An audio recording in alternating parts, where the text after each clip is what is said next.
but then becoming all the thing too. And honestly, just like a little side note, I think we should in the future, at least WWE should, and actually, I'll throw this out there for all wrestling promotions.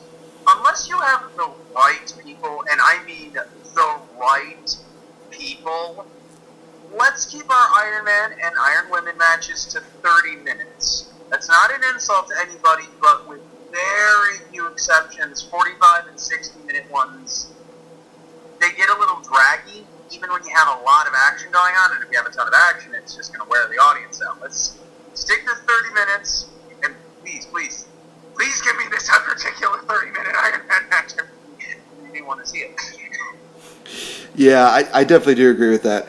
So we go on from that to the long-awaited SmackDown matchup between Nikki Bella and Natalya in a Falls Count Anywhere matchup. This was a pretty damn good matchup between the two of them. Again, the only complaint I had was the finish, which we'll get into in just a minute, because, of course, it's going to set up a WrestleMania match, which everybody predicted. So, a lot of great spots, though, in here. Nikki Bella hitting her enziguri move in the crowd, the Alabama Slam on the announce table. Just a lot of great spots. Natalya taking that spot through the mirror. Holy shit, that I didn't see coming. Damn. That was just one of those moments where it's like, oh, okay, this is still a good match, still a good matchup. Crash. Holy shit, she just rearranged her face. And she's now going to have 7 years bad luck. Great.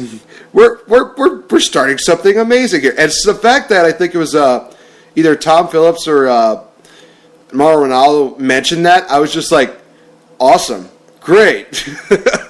This just made the match even better. I do actually want to ask you something in regards to that spot. All right. I've been hearing this a few times, and I want to pose this question. I'm going to restart my talking about wrestling on YouTube, not as much as I used to, but when I first bring it back, I'm going to pose this question to my watchers there, and I'm going to pose it to you here. Do you think that maybe it's due to the newness of how popular women's wrestling has been over the last year or two, and the fact that SmackDown's kind of got that lesser roster, and maybe there's this push, especially on Raw, to try to kind of keep up with the guys? Do you think maybe they're trying to mask some of some of the shortcomings? Because I've heard people bring this up. You think they're trying to mask some of the shortcomings of the women's division with all these spots? I mean, you've got this spot through the mirror, you've got the entirety of that Hell in a Cell match. Do you think they're trying to cover that up with big spots? I think that with on SmackDown, they kind of have to, because their roster is so limited, especially with the women's division, like you mentioned. And they've got a lot more women that they obviously don't use on Monday Night Raw. Why is this? I think that they really do try to do that on SmackDown Live, where they do those spots, where they do those moments, like the table match with Becky Lynch and Alexa Bliss, where Alexa Bliss looked like she basically wrecked her arm. That spot with the mirror, like we just mentioned, I think they kind of have to in order to really keep the people interested in their product, but also basically they are going back to having a war between Raw and SmackDown, so they kind of have to find a way to really just make things interesting. And trust me, when I talk about Raw versus SmackDown, I'll prove a point in just a minute when we talk about the main event. I think that they are in a good way. They're not doing it like they're saying, we have this small amount of roster, let's basically have everybody kill each other. It's like, no, we're still going to be safe, but we're still going to have attitude to it. We're going to try to make it something different. We're going to make it something edgier. And I think a lot of people said best, Raw has the star power and SmackDown Live has the attitude. And that goes without saying. I mean, best case examples are always going to be, of course, The Miz on Talking Smack, AJ Styles, a little bit of Dean Ambrose in there. Natalya having that whole storyline. Carmella. You name a lot of people that have really seemed like really shown more realistic attitude that really makes SmackDown Live just so much more watchable and so much more enjoyable. So I think that they do, but they're doing it in the best way possible. They're not doing it because, it's not one of those things where it's like, I should say that they know that they are shorthanded, but they're making up for it in a major way, is what I'm saying. Okay. And see, a lot of people I've been noticing whenever they bring it up, they feel like that if you took the spots away, there wouldn't be anything, or that they're doing it in a poor way. I agree with you. I think they are doing it in a good way. I don't think that if you took the big spots away that the wrestling would suddenly turn to crap, but I do. It's definitely an old tactic. Pop the crowd with a big move kind of thing. It's an old tactic, but it's honestly it works, and they're handling it in a really good way. Now, does that mean I want to see people go through mirrors every Tuesday? No, I don't want that. Although apparently on some Reddit forums, people really kind of responded that well to that spot. You kind of want more things like that every week. Yeah, go figure. Gorge yourselves, guys. You can get too full. You can only have so many years of bad luck, okay? Let's not just... We already lost Naomi as women's champion. Let's not create more bad luck for the business.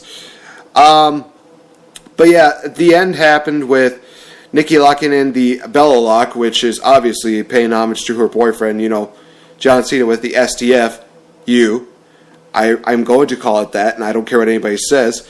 But during the matchup, Nikki Bella got thrown into Maurice. So Maurice comes back. She has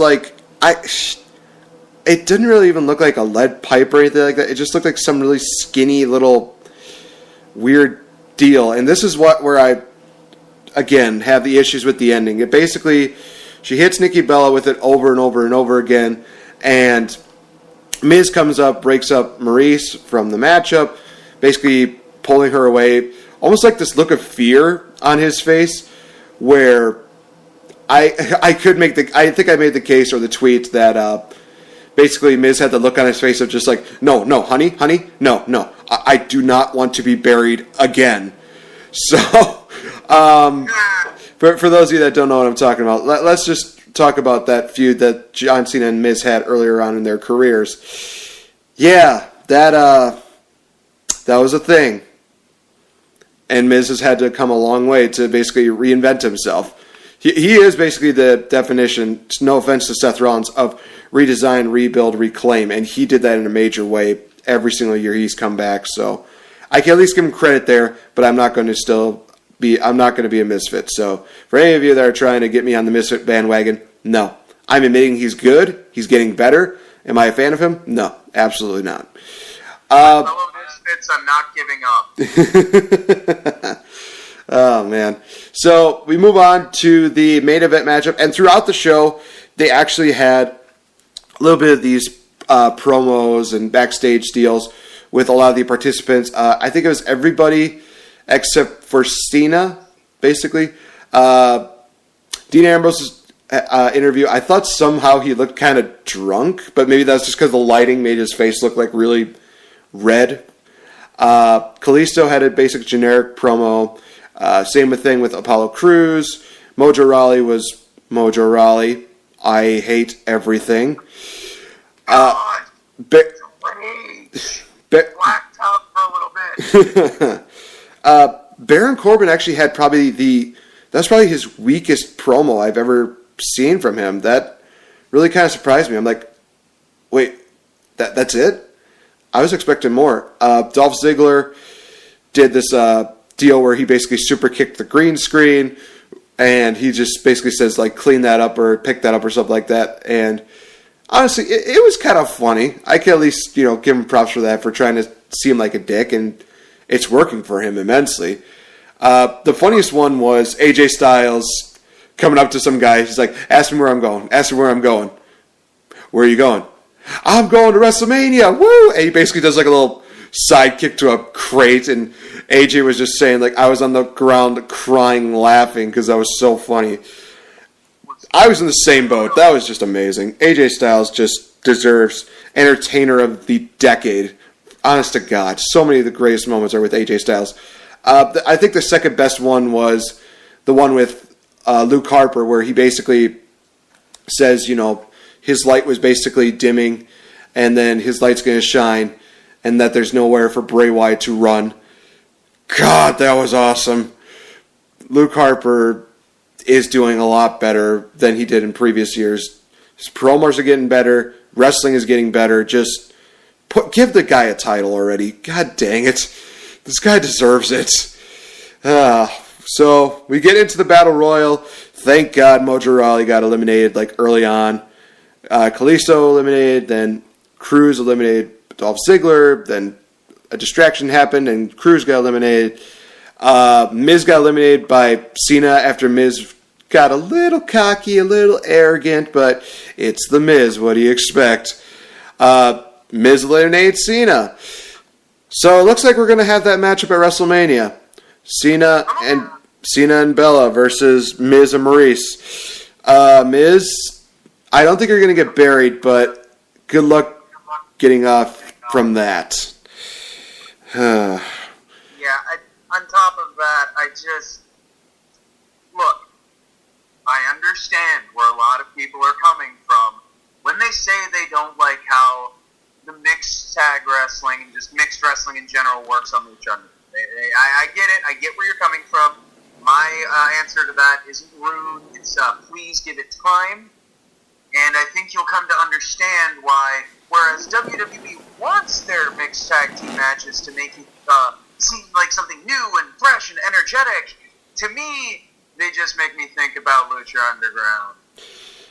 Well, except not as entertaining, really.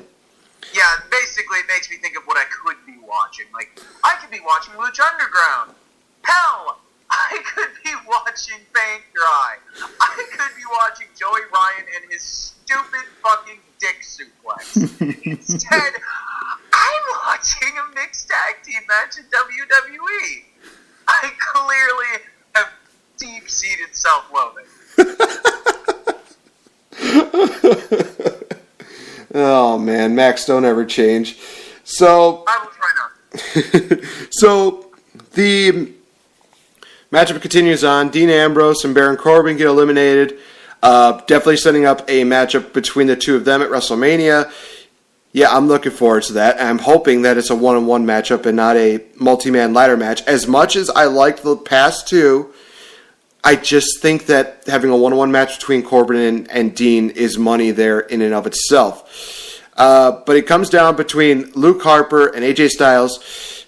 Controversial ending, but not in the way that WWE wanted. Why do I say that? Well, it ended in a draw because apparently both men's feet hit the ground first. But as you can clearly see, AJ Styles hit first and then Luke Harper fell after. Yeah, there's no homage being paid here to Cena and Batista at Royal Rumble or Luger and Hart or even Benoit and Edge back in 2004. There was no real rhyme or reason for them to say, "Oh, it's a draw," because even the fans are like, "No, it's not. It's clear Luke Harper won. AJ Styles fell first." And it was a major botch at the ending, and Daniel Bryan came out and said that, it's a draw, and they're going to have a one-on-one matchup between Luke Harper and AJ Styles next week. I understand that, but it just would have made more sense maybe having Luke Harper win, and maybe what they could have done is had, AJ Styles say, "Hey, I still deserve the shot. I want a match against you, and if I win, I get your shot at WrestleMania," or something like that. But we're getting Luke Harper versus AJ Styles next week.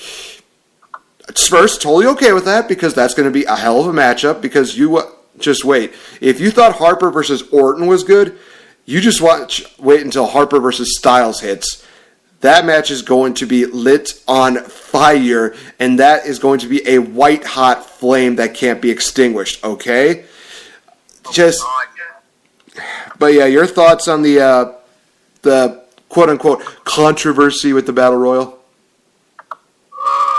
Look, I understand, and I think we all do, that whenever WWE does a controversial ending, yeah, they're manufacturing controversy. That would be in any kind of story. And that's fine if you do it right. WWE, you never ever fucking do it right unless it's on accident. I just...